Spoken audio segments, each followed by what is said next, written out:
All right, so I'm back. I got a request on the YouTube channel to dig into the stories and lore of Eclipse Phase a little bit more, and I needed an excuse to to test out a new camera setup. As you can see, you can now see me, and I can look at you. I also have a new camera looking down on the book.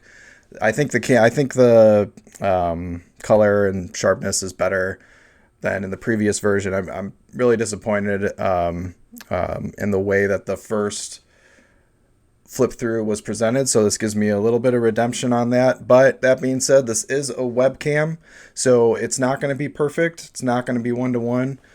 But this is what I can do with what I have. So let's dig into these stories. I'm going to talk about how the fall happened in Eclipse Phase, that apocalyptic event. I'm going to flip through that, and then I'm going to jump to talk about the individual factions and power players, and then I'm going to end talking about I'm going to go through the whole system Gazetteer. So I'm going to go from sun out to the end of the solar system and beyond, because there's interesting stories in all of that. But before, I got to make my pitch before I start. So I have just started Tabletop Bookshelf, which is an online bookstore focusing on tabletop role-playing games, specifically crowdfunded and those from smaller publishers. This was crowdfunded in 2019, for instance. So check it out, and there will be a discount code down below. All right, so let's kick it off. So how it came to be, and this picture is some of the mayhem that happened during the fall, and it has this headhunter here, um, which is really like one of the more gruesome aspects of Eclipse Phase. You can imagine your ego, your consciousness, your eternal consciousness is within your head, and there are these machines that want to upload that consciousness. One of the most efficient ways to do that was to create machines that can chop off your heads and then upload your ego from your brain. So, a really horrific idea, but again, comes out of this just thinking through these ideas fully. All right, so let's go through this piece by piece. So, what happened? Again, this is written from the perspective of someone in world, which is really great when you're reading through it. But I will just summarize the sections here. So the first thing is there was a climate crisis, as we are experiencing right now in the real world. There was a climate crisis about half a century before or up until about half century before the fall. Um, uh, there was a climate crisis. So it gives you a little bit of an indication, a rough indication of how far in the future from now that this world takes place. It doesn't give you precisely, but it gives you some ideas. This climate crisis happened, but the efforts to mitigate it were unsuccessful. This led to widespread global disruption, the rise of authoritarians and fascism, and global strife. So, and then butting up against that were all these disruptive technologies. So there were all these cybernetics, BioWare. This created wider wealth disparities, but it also did bring, some levels of stability in other ways, just highly disruptive in the way that it changed the way people lived, particularly biotech and AI. And that is where you can start to see a bioconservative backlash. And like I said, in the real world, we can start to see that. There are already some conservatives who take this anti-AI line up. So, in other words, prophetic. Then it does talk about there was a space race. So as technology advanced, it allowed for corporations to run much more efficiently using AI and robotics. So you can imagine a corporation could be formed with a very small amount of people leveraging technology.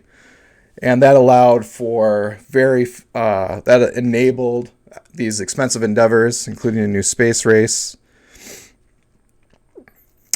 and beginning of terraforming.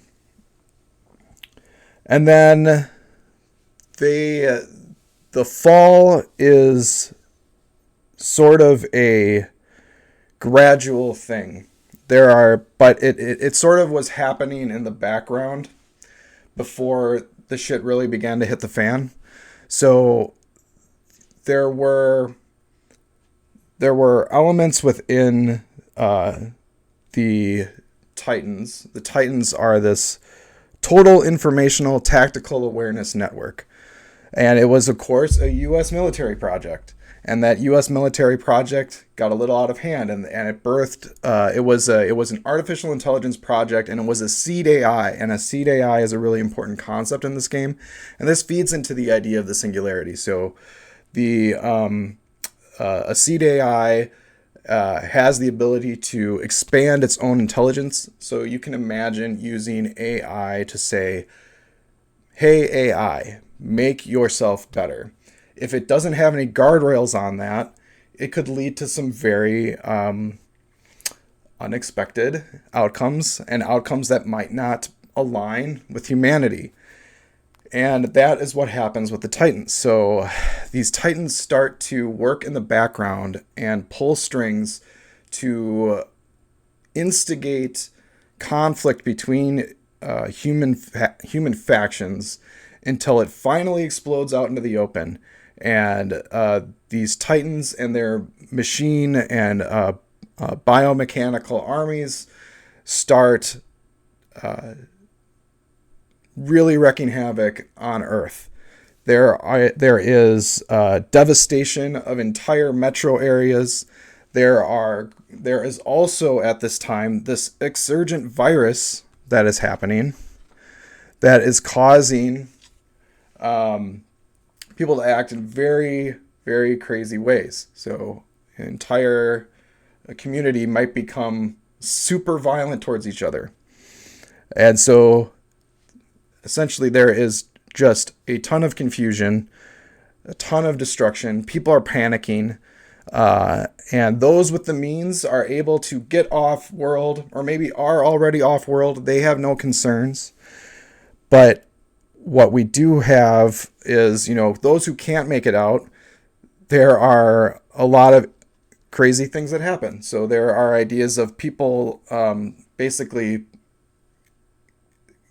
getting their cortical sacs, getting their egos into bags and airlifting them into space to save them from the Titan destruction. There's also this idea of a lot of minds just being uploaded very quickly into servers off planet, give them some sort of place to go. And that's where this infugee crisis, which is a really interesting idea. Again, this is a great, because we have these thematic elements happening in the real world right now. We have a refugee crisis as people are fleeing, conflict and climate catastrophe. In this world, there's an infugee crisis where the only mechanism to escape is to upload your consciousness to these servers, and you're stuck in that world. So again, allowing you to explore these themes in different settings. Now, something very interesting happens after this exodus. The Titans disappear.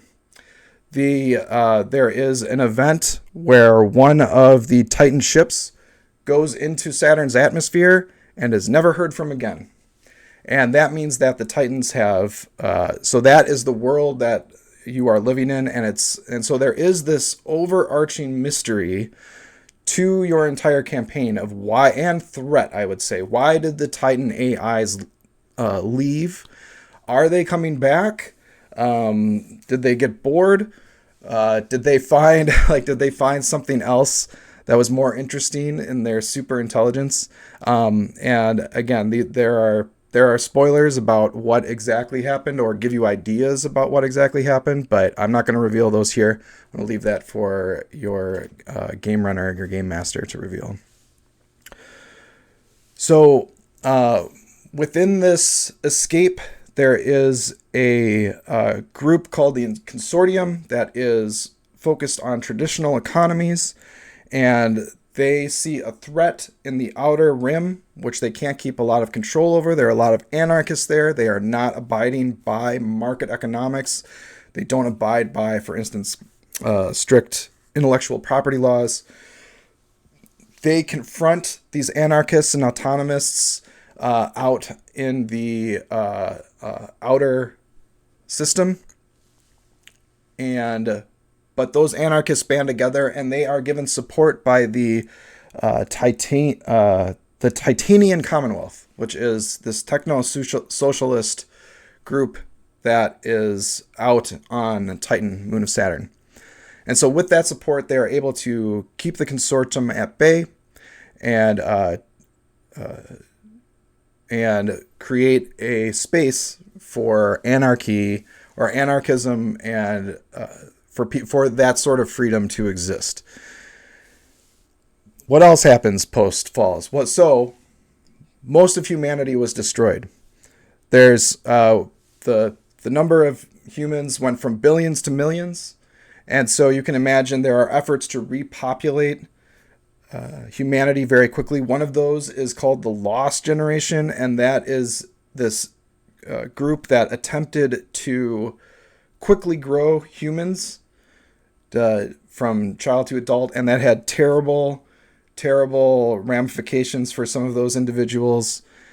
Gave them, some of them, super capabilities, but also made them psychotic. So that, again, gives you a good gameplay possibility. And then finally, within all of this, there is this Pandora gate idea. So these gates are discovered. And the first one is discovered by the Titanians out in Saturn.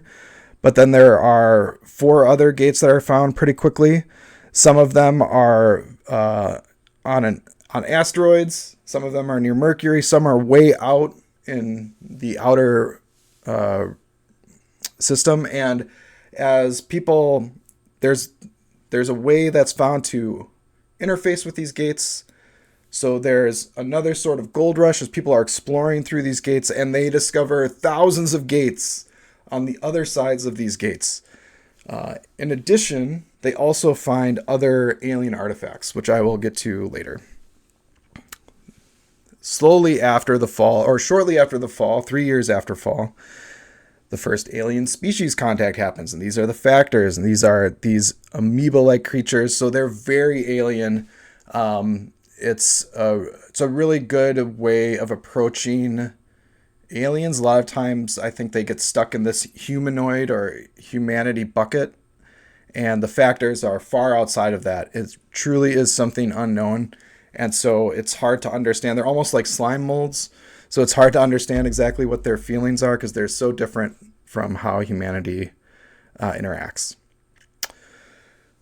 There's also Morning Star. So Morning Star is a group of uplifts or artificial intelligence.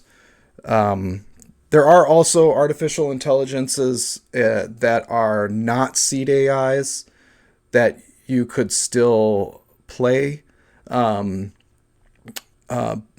So that's important, and those are part of what are called Mercurials, which are, intelligences that aren't birthed or don't have a straight line to humans. So Morningstar is made of uplifts, and they live primarily on Venus. And then you get, again, great timeline here, breaks everything down. So, factions. So what are the factions? First one is the Lunar Lagrange Alliance. This is kind of old money. And it's a mix of, again, the cultural pieces. The old Earth cultures are more ingrained in some of these more conservative and groups that are inner system. So the Lunar Lagrange Alliance, they talk here about Banks, Burberry, and Bollywood. That gives you a sense of what is going on there culturally. And they definitely believe more in the biological as opposed to mechanical. It's seen, the mechanical morphs are seen a little bit more as, something that someone of wealth wouldn't have. Then there is the Morningstar constellation, which I talked about. They voted to secede from the Planetaria Consortium, which I'll get to in a second. And amazingly, they won. So they have independence on Venus, and they're kind of a thorn in the side of the Planetary Consortium, which is, you could argue is the most powerful faction within Eclipse Phase. They are focused on establishing humanity's new homeworld on Mars, and there is a certain militancy behind that, but there is a certain, I would say, righteousness behind their cause. They are focused on defending humanity, and through their power center on Mars.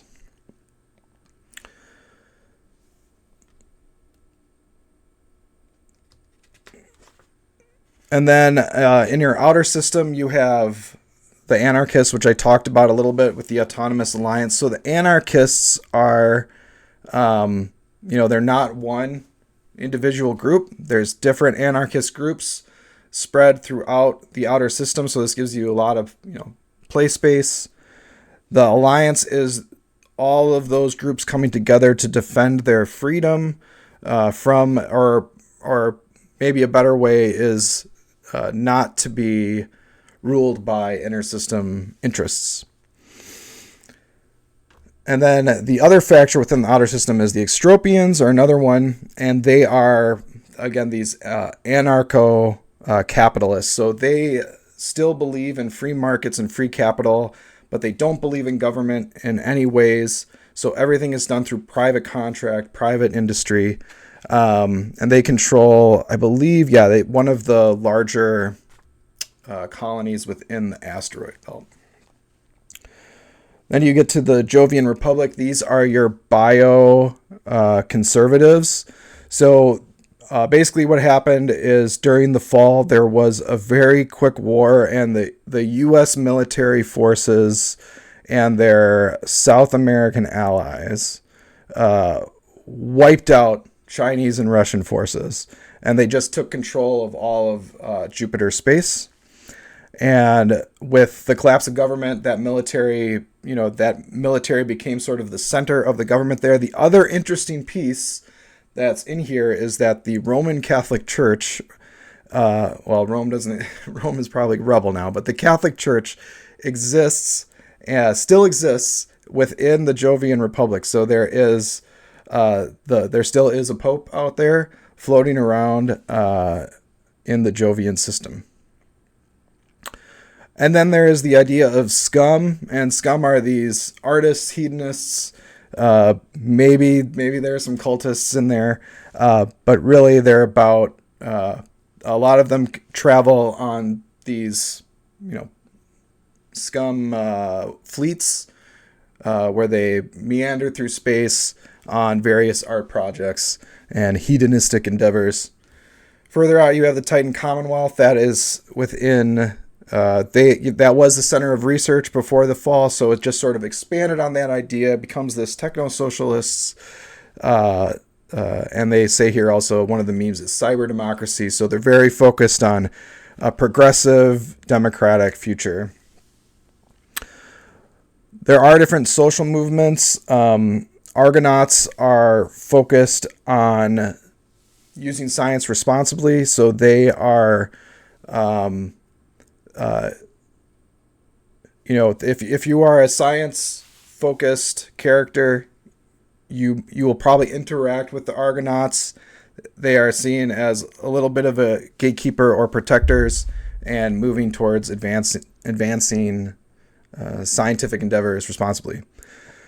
Then there's the Barsoomians, who are part of Mars culture. Is there is a large indentured population, and so this is those indentured people who do not want to be that anymore. Like most people would not want to be. So that presents a good way to introduce a kind of rebel faction on Mars, have that sort of gameplay happening. Then there are the bioconservatives, which I talked about before.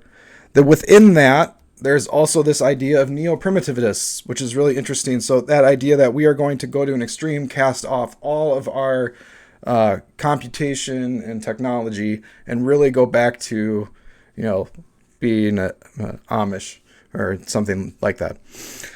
There are brinkers, who are those that are very far out. So the thought is, I have an idea that doesn't fit into any of the institutions or boxes that the rest of humanity is in, but because we're in this huge solar system, I'm going to go out to someplace very isolated, and I'm going to engage in that activity.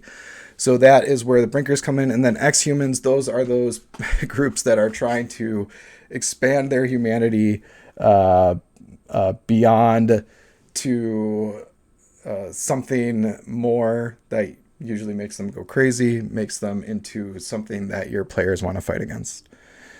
Mercurials, again, these are these uplifts and AGIs, which I talked about briefly. There's obviously conflicts between Mercurials and bioconservatives. Bioconservatives see Mercurials as abominations. And then there are reclaimers who want to go back to Earth. These most people think that Earth is a husk, but there is a group that is very focused on getting back there. Sapients is another uplift faction, and socialites, this is a little bit more relatable. The one thing I forgot to talk about last time is that there is this idea of XP recording. And if you've ever seen James Cameron's Strange Days, this idea is similar to that, where you can replay someone's experience it fully. So it's like virtual reality to another level. So you can imagine socialites. A lot of the socialites is about sharing crazy XP experiences with other people. Those firsthand experiences, those extreme experiences. And then the last faction is the Ultimates, and they are focused on really this is an interesting. It's a kind of a fascist group. They were born from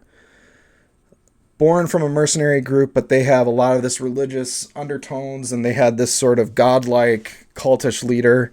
But I think they would be a great threat, or a great opponent for your characters to go against, of course. All right, so let's jump ahead to the system Gazetteer. So now we're going to go through the whole system here. So I won't spend. Well, let's just go. So the first thing is soul. So within transhumanity, even areas that would previously have been off limits are not off limits. One of those would be within the cornea of the sun. There's a group of transhumans who exist in these whale-like morphs. And so it's sort of a meditative, monastic group, and they travel on solar energy in these whale-like forms around the sun.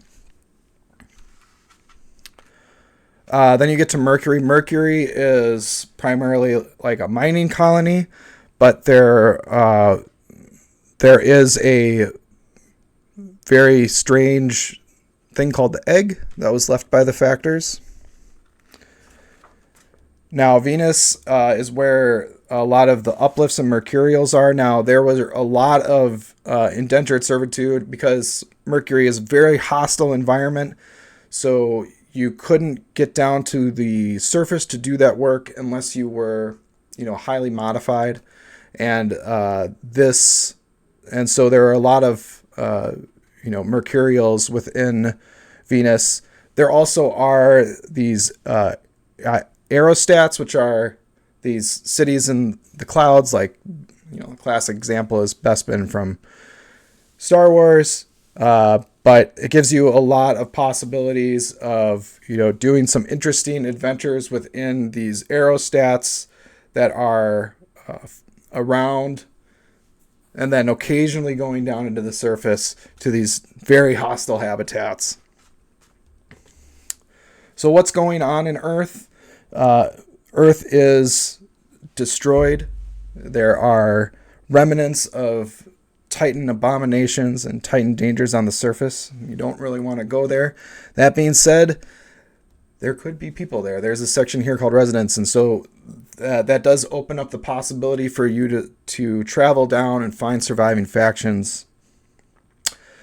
There is a fence around it. It's called a fence around the planet, which is a group of security satellites and weapon satellites that will shoot anything that's entering or exiting Earth.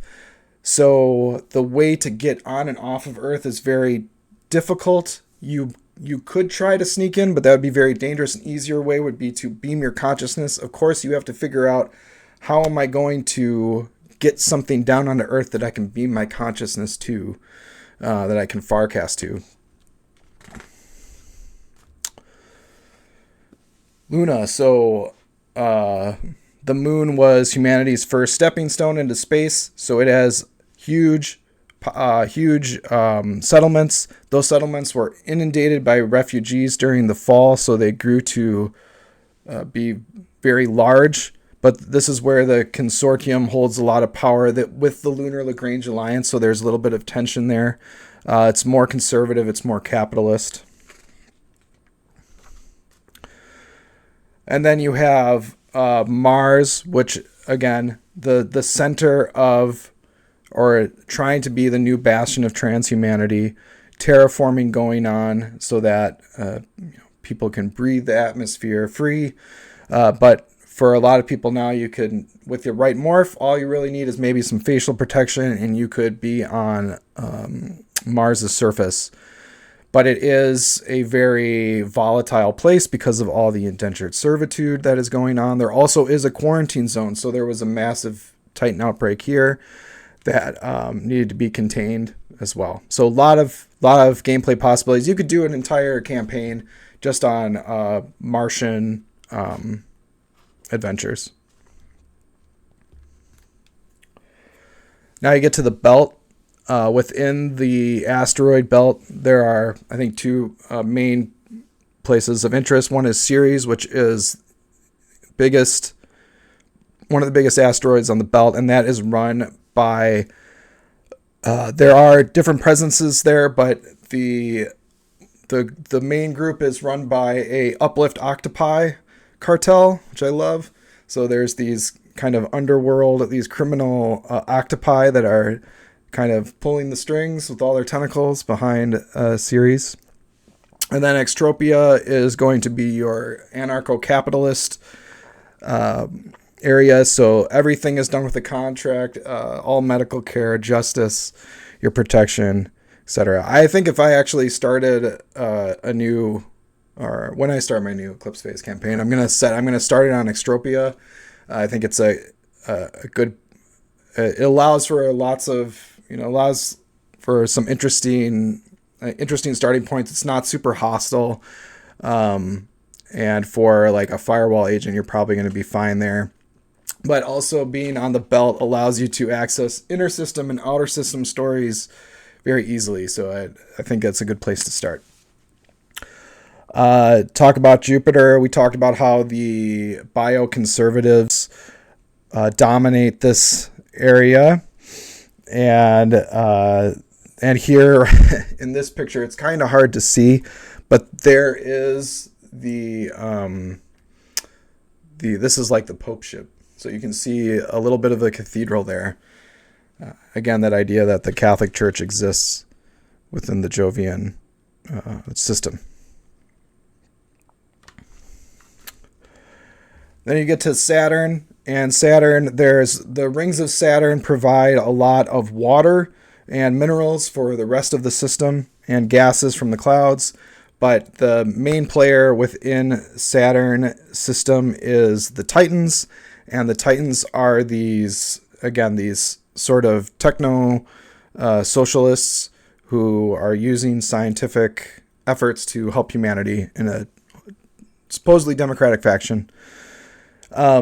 The other, I just got to call this out because I love this idea. There's this idea of the Meathab in Saturn's orbit, which is this biological, it was an art project called Turn Yourself into a Giant Mass of Space Meat for Art.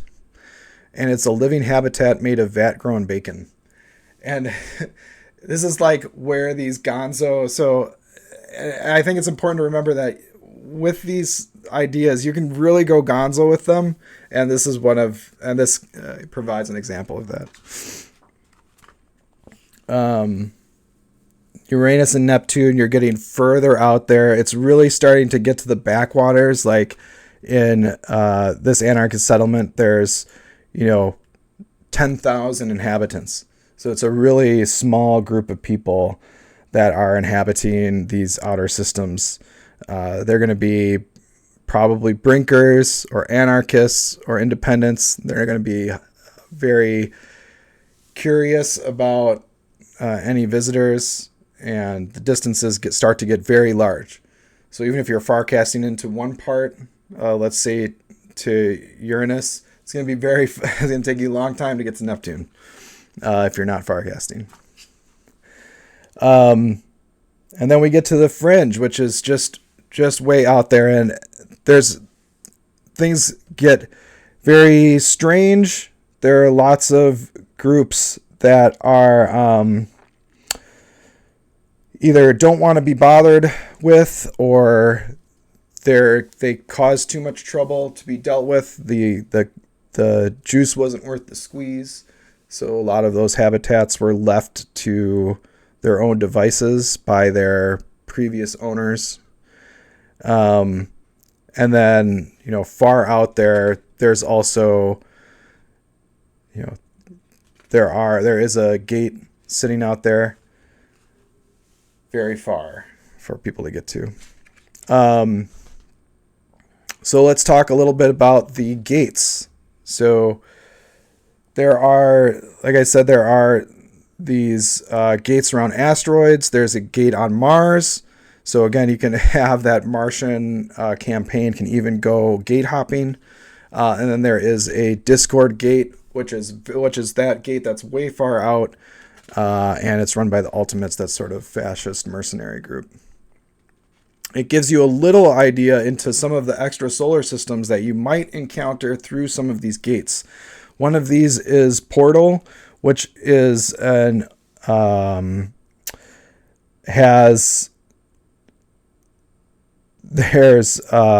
found alien presence out here. So there's this group called the Iktomi, and the interesting thing about this is it's alien artifacts, but they're not super old. They're like maybe, a couple thousand years old.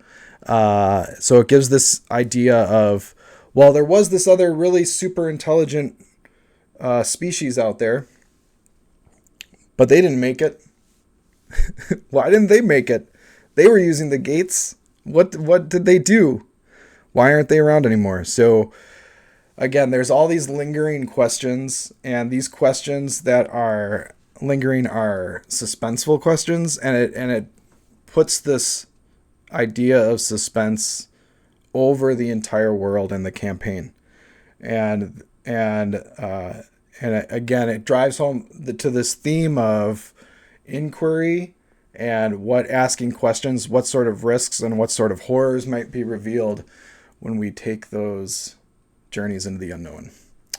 All right, well, I'm going to end it there. That was a good run through. I hope this was enjoyable. It's a lot of text to look at while I'm talking, but thanks for tuning in. And again, if you are interested in the book, I have it for sale on the bookshelf. And if you want me to do more of these, please support by liking and subscribing. Thanks.